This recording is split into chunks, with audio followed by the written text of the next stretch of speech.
2 weeks ago, we began this series of messages on love. That first sermon was entitled Structuring a Relationship. I introduced at that point this analogy that we'll refer to again today. And we also looked at how we define love theologically. In that first sermon, I made the point that allegorically one could think of building a relationship just exactly like building a house. And I described the three sections of a house. By way of reminder, let me just quickly go over those. As we look on the screens, you'll see that for a house to be sturdy, safe, and steadfast, a stalwart against the storms, it must have a strong foundation. Anything built on the shifting sands cannot stand the winds of adversity. And just like a house needs a strong foundation, so too do relationships. The only proper, sturdy foundation for a healthy relationship is trust. Some might even use the word faith. Secondly, we saw that the roof of a house protects those underneath it and points to heaven above it. The roof on our house represents the hope in a relationship. When the view of and the future for a relationship is hopelessness, that relationship is in serious trouble. While the house might not be totally lost, everything inside of it will eventually get damaged if hope is mangled. A successful relationship will keep its hope pointing toward God and will keep everything inside of it safe by keeping the roofing system intact, allowing no holes, no gaps, and wholly united and fully maintained. And then the third section we saw was the largest section. That's the center section. That's what I called the living space. It represents the place where the furniture and the furnishings and the family is to be found. It's where the living takes place. It's where the love is. It stands for love. At that point, I changed metaphors in that sermon to state that biblically one could think of love like a cake recipe for a 4-ingredient cake. I said that for love to be real love, the love, the kind of the Bible speaks about, that all 4 ingredients are required. All 4 must be present. That's how I introduced and developed what I called the theological definition of love. This theological definition contains and requires 4 elements, 4 facets, 4 ingredients. If you leave any one of the 4 out, you do not have the kind of love that the Bible talks about. Just exactly like our cake analogy, if you leave any of the 4 ingredients out, you no longer have a cake. These 4 ingredients are benevolence, grace, mercy, and perseverance. Then last Sunday, the second sermon in this series, which was entitled Starting a Relationship, explained the process and the principles surrounding the beginning of a new relationship. I presented attraction generically and generally as the first step in a new relationship. There we talked about how that attraction was the result of self-centeredness. Then Wednesday night, we further explored that and surrounding concepts a little more completely. That precept helped us to understand that for regular people, emotional attraction, for the most part, occurs because we see in the other what is missing or marred in us. The idea that they can or will complete us or make us whole is the result of our self-centeredness. We see in this new relationship something for us, something we like, something we want, something we need. At this point, I wished and needed to convey and to point out that it's the same in starting a relationship with God. When a person comes to have a relationship with God, they have been made aware of their own sin. Sin, biblically, of course, is defined as missing the mark. One sees that the only thing one needs in order to be whole, in other words, to be made complete, in other words, to be saved or be filled, and to fill that God-shaped vacuum in us is to have a relationship with God. He completes us. He makes us whole. He restores us. He fills that God-shaped vacuum. And when one considers spending eternity in heaven or in hell, the choice is clearly a self-centered one. We begin a relationship with God just exactly like we begin a relationship with others. It is based on what we perceive that, He can do in us, He can do with us, or He can do for us. It is in our best interest to have a relationship with God. For those who don't see their need for a relationship with God, they're in need of a counselor, a missionary, someone who will point out, and that's the reason why it is the responsibility of every Christian to help others understand their need for God. The fact that they cannot by themselves, and they by themselves are not whole or are not complete, but need Him in their life. And the good news is that He is available to them. That then brings us to today's sermon. We're going to talk this morning about sustaining a relationship. The transition from last week's sermon to this week's sermon is the same as what we covered last week. If you'll recall, I introduced what the future was going to be like for those who stayed in the same place that they started. Stalling at the starting point, that place of self-centeredness, is the pathway to a toxic relationship. I implied that there was a contrast between that starting place and the path of those who saw and properly dealt with their self being the only concern in the center of this relationship. There is a difference between the two.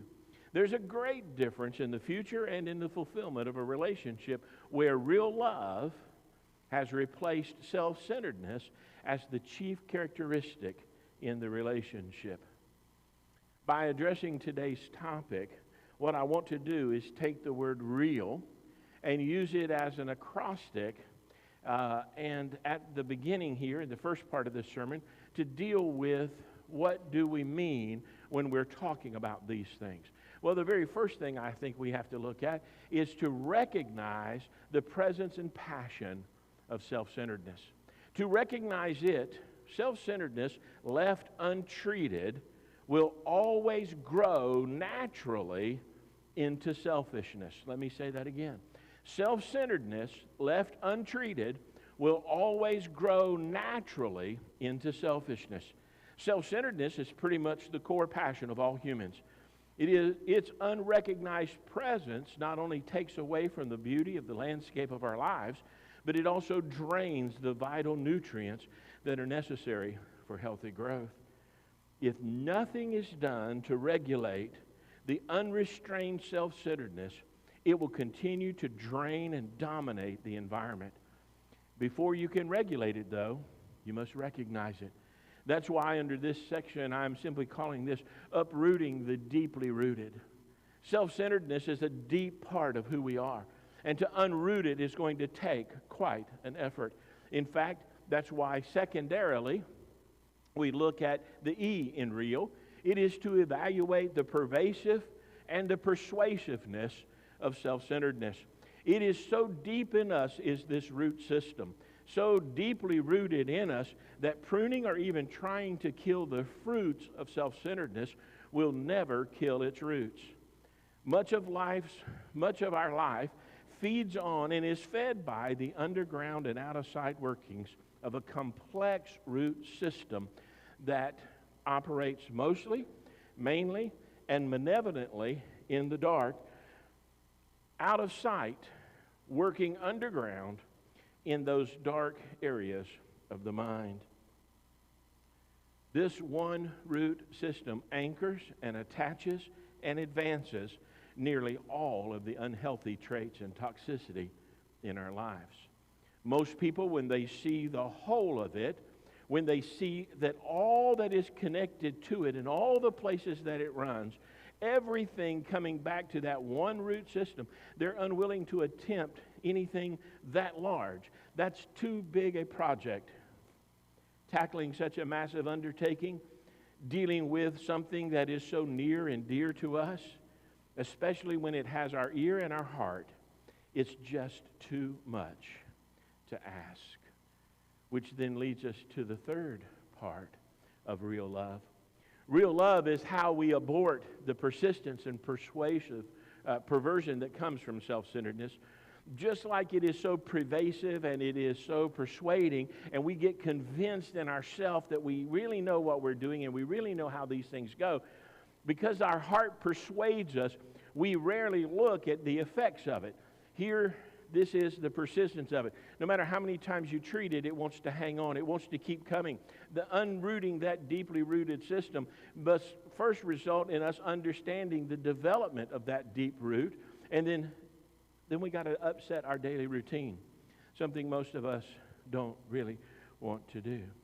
The attention and activity required to keep any future invasion at bay is at best a daily struggle. The battle is brutal. The cost of fighting this relentless enemy of selfishness is only exceeded by the cost of ignoring it. I need to say that again.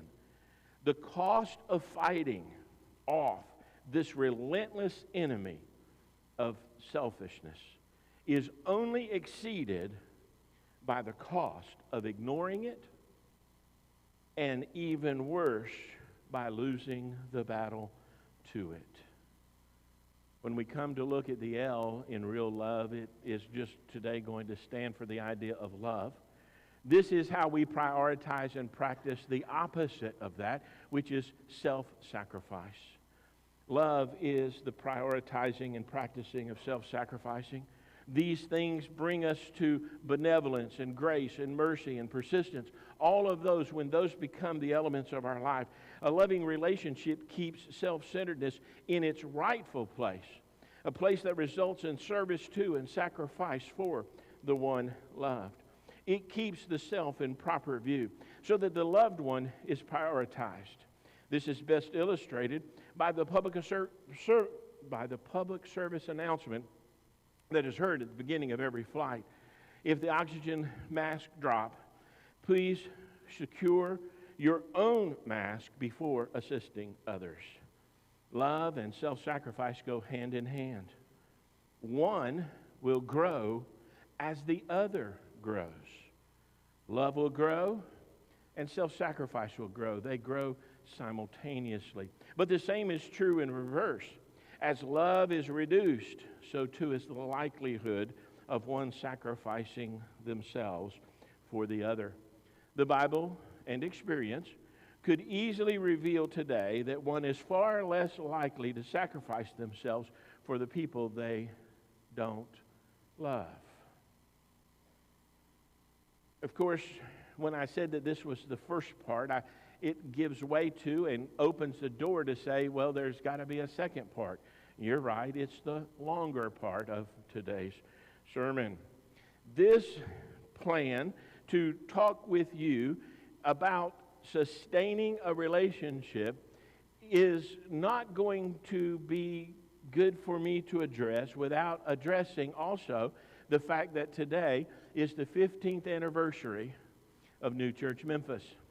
As we come to this day, celebrating 15 years together, it is a time when we reflect upon our start, but that start in and of itself does not guarantee success in the end.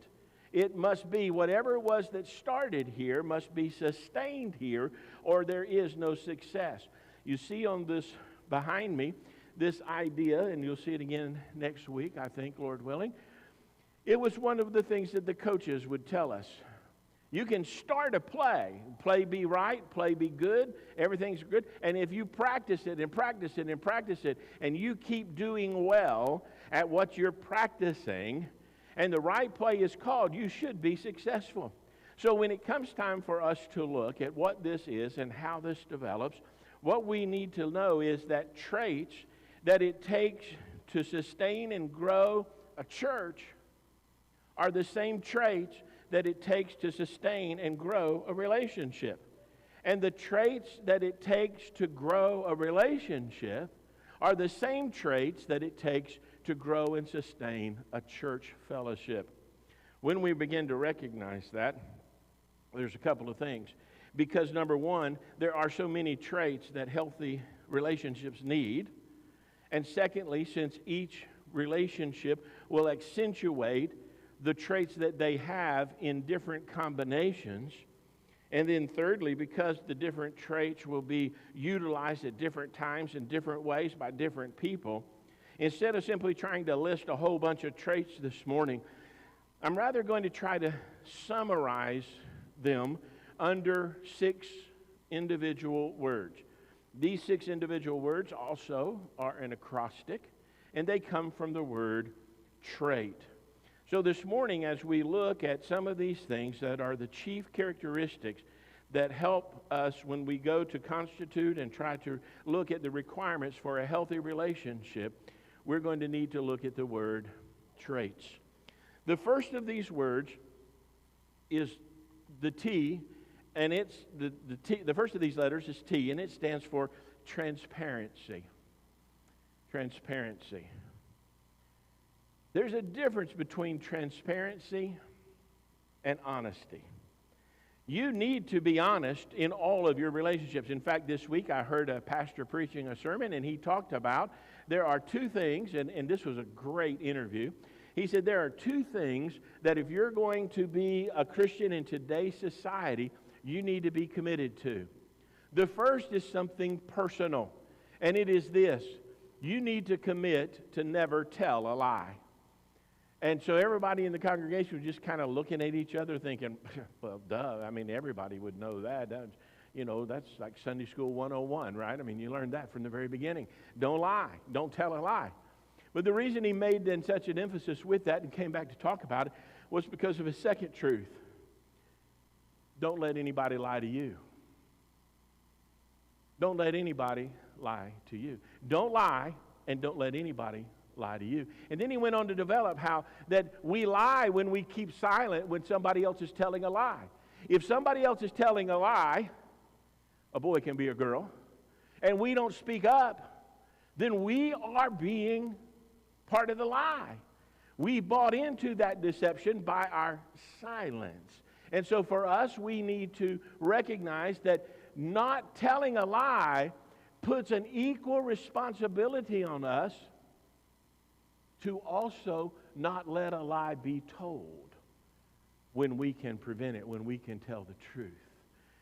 In so doing, I heard a statement this week I had never heard before, and I thought it was quite interesting.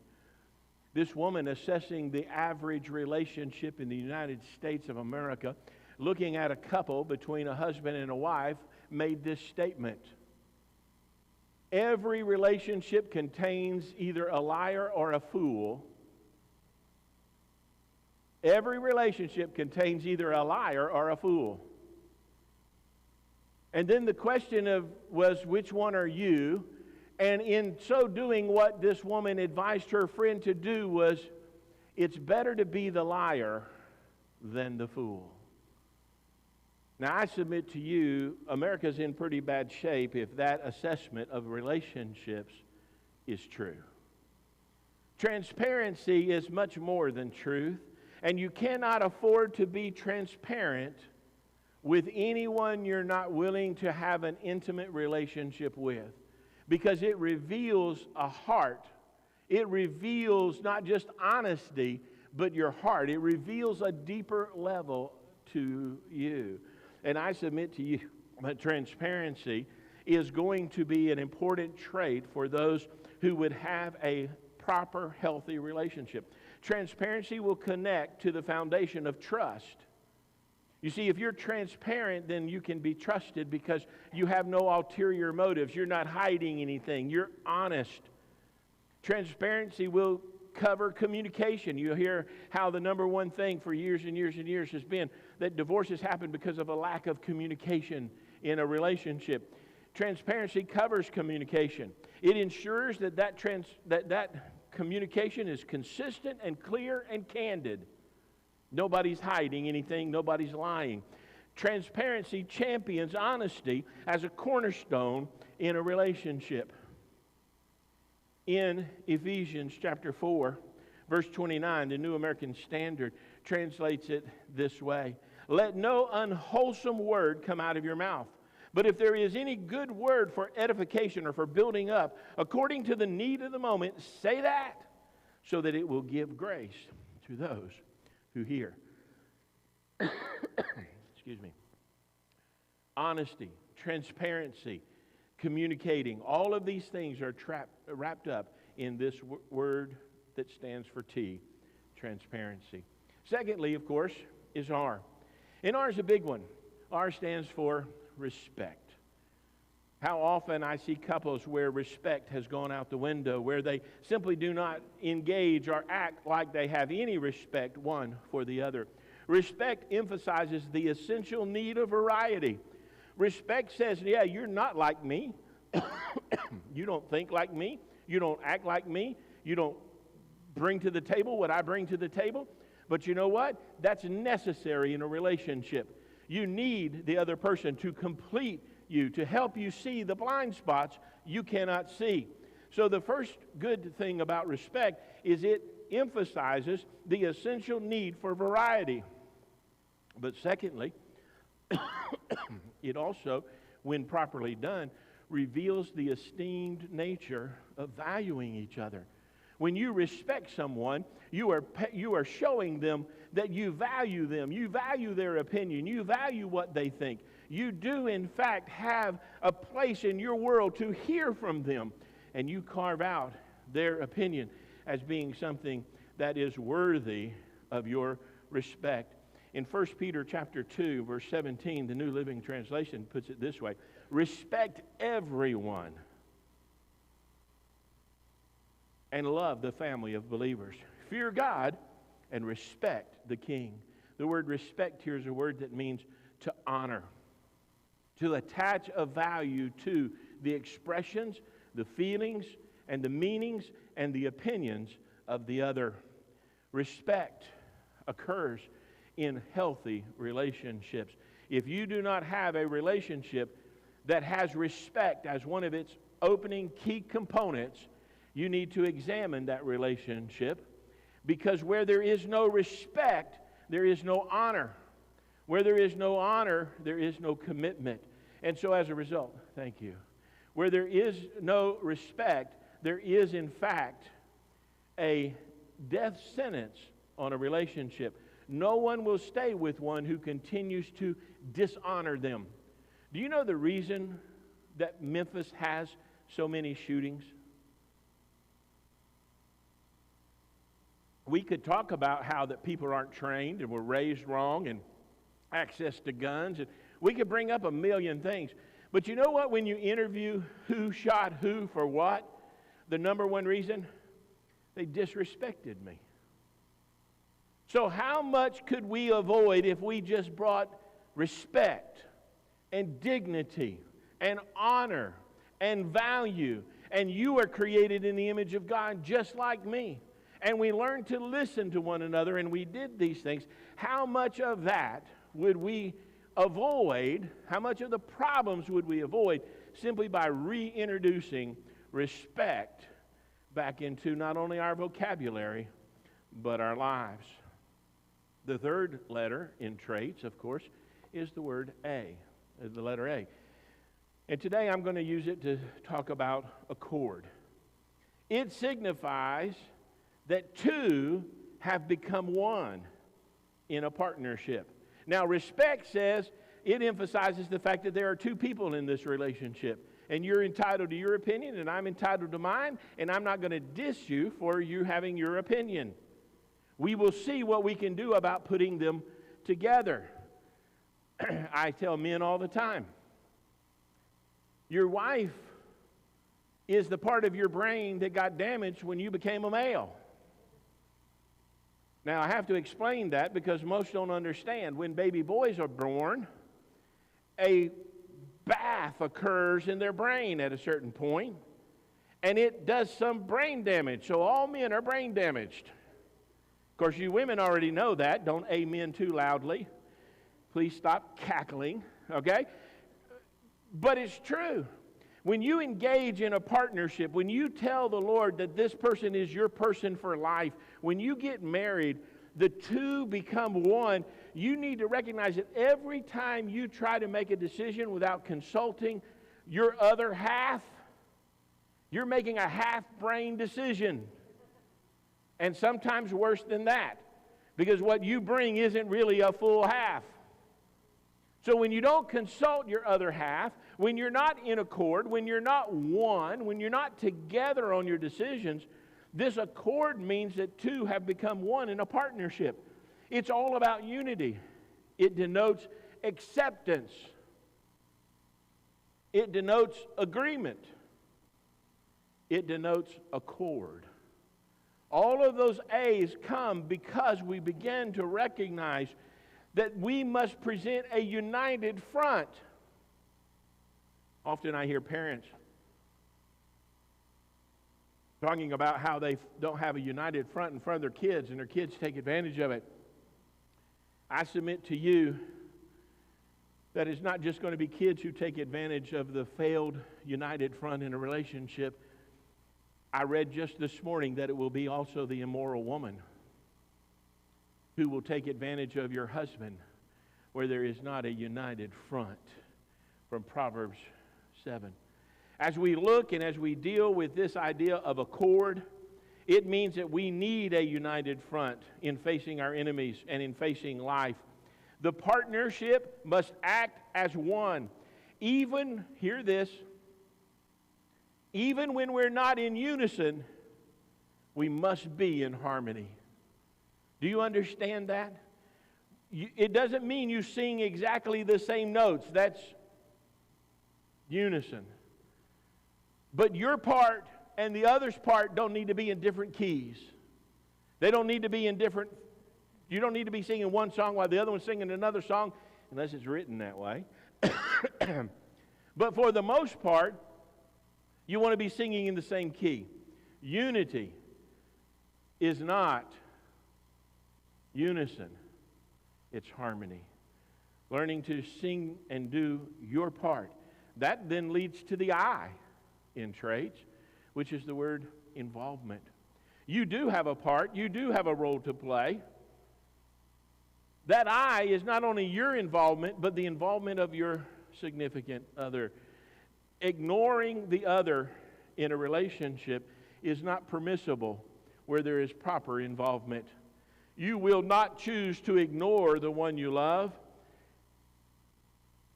The other's opinions and efforts are seen as contributions. And those contributions are both anticipated and appreciated. So you encourage them to be active and to be involved. It reveals the active nature of a relationship. It's not a passive sitting by, but rather an active advance in the arenas of life. Problems are not left to sit and simmer so that they poison the relationship. Rather, they are confronted head on. They are to be engaged, and they will be overcome by the dynamic duo that is actively involved in their relationship. Not just letting things happen and not just letting things pass. Proverbs 28:1 says that the wicked flee when no one pursues, but the righteous are bold as a lion. This idea of involvement here is a bold step. You must be bold in with your partner. You must be bold in the sense of saying, let us do this thing together. It is bold to ask for the other person's opinion because you run the risk of having a disagreement. That's okay. Figure out how the two things blend together so that both receive what is necessary and feel like they are involved in the relationship. Rarely will someone leave a relationship where their opinion is valued and they see the united front of two people working together, each contributing what the other can. And so when we look and see that, it then leads us to the second T in traits, and that's the word togetherness. We've kind of been there. When we talk about accord, that's unity. Respect, there are two people in this relationship, honor them both. Accord, those two people have now become one. And they're actively involved in trying to find solutions and in furthering the relationship. That symbolizes perfectly the togetherness that we are talking about here. Knowing that togetherness is both good in togetherness is both the good in and the goal of the relationship. It is kept as the practice, the preference, and the priority. I would rather do things together than do them alone. When you get to the place in a relationship where you would rather have your time by yourself than to be with the one you say you love, there's a hint there that a red flag ought to come out on the play. Togetherness is symbolic, but it is also significant. It is important. It is something that you need to take and be aware of. How do we practice and how do we prefer and what is the priority of our togetherness? When do we see it occurring and happening? As a result, living and doing life together is center and is celebrated. We get to be together. And of course that then brings us to the last letter, the letter S. And it stands for, as we have already kind of implied as we walk through these other previous letters, significant. As in the significant other. Is the one that you are in this relationship with truly your significant other? That is this person really that important to you? If so, then that other is viewed as the priority. He or she is viewed as the precious. He or she is viewed as the preferred one in the relationship.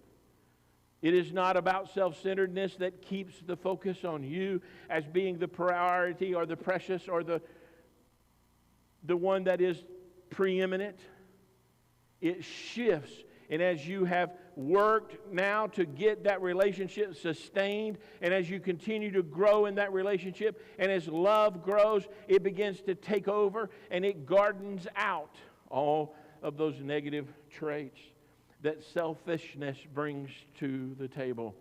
As a result, the attempt is to always present your partner as vocally valuable and visibly viable. That is vital. This person is vital to me. Don't let it ever appear that that person is not someone who contributes something significant to your life. Never let a word come out of your mouth that is degrading or diminishing to that individual. In fact, in a relationship where you are in a relationship with a significant other and you're putting emphasis on that significance, you will see that there is never a time or a place for demeaning or degrading or disparaging or debasing or any divisive talk. As a result, no expressions are done in public that reveal that this person is less than a priority in your life. That there is never a time when this person is not important to you and being shown. While flattery is avoided, fluff is allowed. The expression of the other's importance is personal, not positional. Too many times I see husbands trying to play the role of a husband, and as a result, in their attempt and in their pretense and in their pretending, they are just doing it positionally. They really don't mean it personally. This important trait, this importance of that person to you must be personal, not just positional. Truly letting the other shine means that there's no stealing the limelight from them, and there's never casting them in a negative light. Never degrading, never demeaning, never disparaging, never debasing, never divisive. If those are the characteristics, then what you begin to know is how to deflect glory. Deflecting glory is a principle that is taught where one person, when they get an honor, they deflect it to the person that they are under. Every time something is said to that individual, they deflect it to the person that they report to. And as a result, their next up seems more important, because the principle goes like this. Ultimately,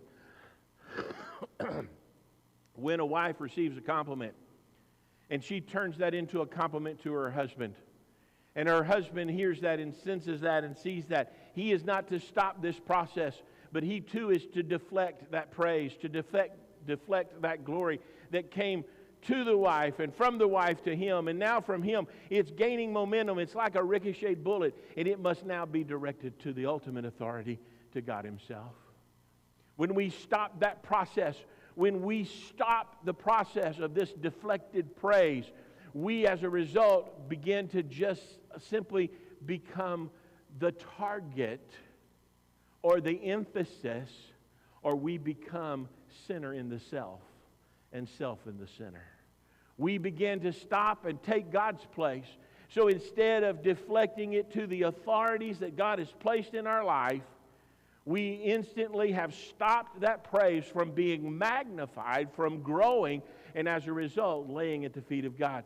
Praise ought to be always that way, especially in a worship service, but always that way in all of life, especially in a healthy relationship.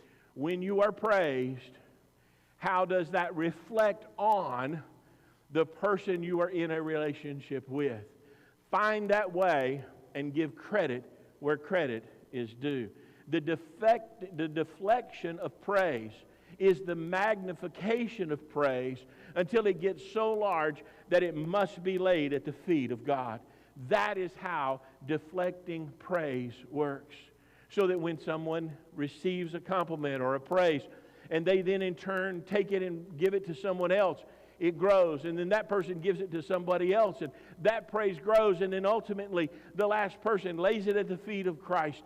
It is big enough now to be that gift of praise, that honor. It is how worship ought to take place. When one ricochets off of another and we begin to have this mutual admiration society, it ultimately takes us to the feet of Jesus, whose we are and whom we worship. So, whether pal, parent, or partner, all relationships benefit from this acrostic. Not because I shared it. The acrostic is just a way to share or remember the information.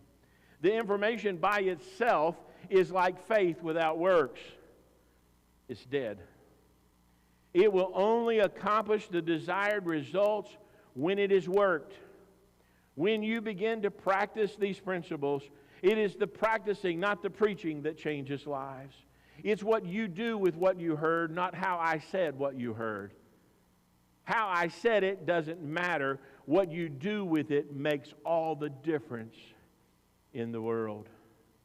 When it comes time for us to examine what we have heard today, the material that has been stated and shared here, it is applicable to every relationship.